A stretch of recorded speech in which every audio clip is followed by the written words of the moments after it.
Екзотика по Великден предлага пазарът на яйца. Традиционно на Велики четвъртък се поядисват яйца от кокошка. Пътпадъкът и щраусът обаче вече също се борят за вниманието на купувачите. Как? Вижте в репортажа на Ася Методиева. Рано сутринта на Велики четвъртък пътпадъците снесоха. След това с тяхно разрешение взехме яйцата и заедно с баба Елена ги поядисахме. Едно пътпадъче яйце е 5 пъти по-хранително от кокошето. Малко и крехко е, но пази от високо кръвно, диабет, язва и почиства токсините от организма. Яйцата от пътпадъци са чудесно украшение за великденската трапеза. Шампионът в празничната борба обаче тежи килограм и 300 грама и е снесен от щраус.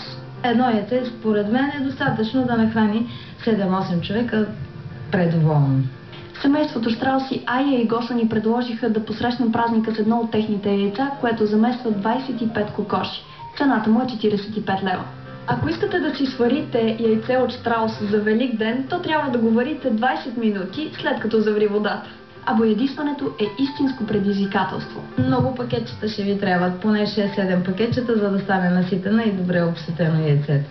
Майсторите пък използват текстилни бои и превръщат черупките в същински икони. Всяка година почитателите на екзотиката щраусово яйце стават все повече. Най-вече млади двойки, които предпочитат да си чукат с големи яйца, отколкото с малките традиционни кокоши яйца.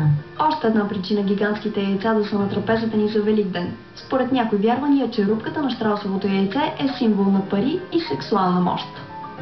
Такива бяха новините до този час. Веднага след емисията гледайте БНТ Такси. Вижте след това прогнозата за времето и спортните новини с Василена Матахиева. От екипа ни приятна и спокойна вечер. Приятна вечер.